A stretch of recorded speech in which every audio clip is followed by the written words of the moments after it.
What's up, guys? Landon Forney here with training vlog number 2. As you guys know, if you watched my last video, I'm in the beta testing group for the Juggernaut Artificial Intelligence training system online. And so far, I'm super pumped with it. I want to give everybody kind of a program overview so far, what everything's looked like. Now, like I said in the first video, I can't go into super deep detail about it because, I mean, it is their program. I don't want to give away their programming secrets or whatever they like to do over at Juggernaut. But today was the second day of my week 2 training. I tried to get a video out yesterday, but I just didn't quite get it done. So today I'm going to cover my week 1 up to day 2, week 2. And this is the last week of my transition block. So I'll be moving into a hypertrophy block here pretty soon, or at least that's what they've gotten programmed out for me. I'll move into it looks like a 4-week hypertrophy block, and then after that, who knows? I only get 4 weeks at a time. So to kick things off, last week I finished all the workouts, no problem, got everything done, had time to do everything. I did notice a little bit of squat and deadlift fatigue at about day 4. I was definitely feeling all those Romanian deadlifts and hamstring and glute work that they have you doing. It's a lot, and I'm moving into a hypertrophy block, so everything's getting higher rep, 8, 10, which is much higher than I'm used to, and so I'm definitely feeling it there.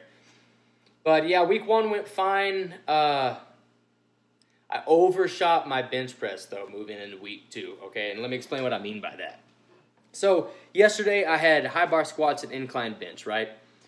The high bar squats were no fun. I have some video footage of that I'm going to try to put up. The incline bench, I overshot. I went 160, which I thought would have been fine, but apparently my incline bench is much weaker than my normal bench for high reps anyway. So I went 155 there, 2 sets of 8, but I got about an RPE 8 on those. It was pretty rough, so I'm going to bring that down. Nothing else really hurts except my triceps. My triceps are feeling pretty sore from all the extra pressing volume and tricep-specific volume they've got. Today's workout specifically, though, was 4 sets of Spoto press and then 4 sets of Romanian deadlifts. And we're moving volume up, the rep scheme up, and so we started out with 6 reps, now it's 8 reps, and it looks like we're going to move up to 10 reps in the future.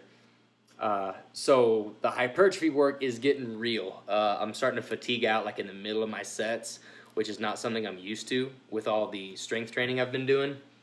But still excited to see how everything keeps moving. It's kind of hard to critique the program just yet because it's super early. And I realize with artificial intelligence, it has to take a little bit longer to really build the system specifically for me. So I'm going to wait. I'm going to give it a few months to see what happens. So far, I really like everything. I'm excited to see what happens with the extra hypertrophy and the extra volume. And without further ado, let's go ahead and hop into some training footage. All right, so here's my first set of 8 Romanian deadlifts with 185.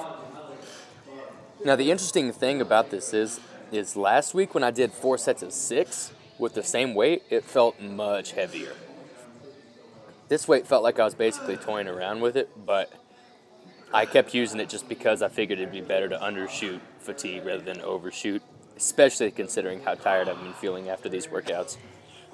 So that was the first set. This is the last set. I just wanted to compare how the 2 sets look differently. Same weight, but everything still looks good. My form does vary a little bit more than I would like, but I'm feeling the pull in the glutes and hamstrings mostly, and it's fairly consistent, so I'm not too upset about that. Here's I think this is my first set of 8 Spoto press, which I'm still practicing. A few of these reps I do touch my chest, but I try to pause it just a fraction of an inch off the chest. That's the main goal. This is 160, which I was going to try for 4 sets, but towards the last 2 sets, the reps definitely started eking up around RPE 8 or 9. Now, this is from last week, or not from last week, this is from yesterday. I was supposed to do incline bench 2 sets of 8 with 165. And this is my first set with 165, I believe. And as you can see, 8 reps at RPE 7 was not going to happen. I don't know what it was, if I just wasn't positioned properly or what, but incline bench is much harder for me. And then here's my top set of squats yesterday, since I didn't get a video out. This is supposed to be a set of 8, high bar with 275.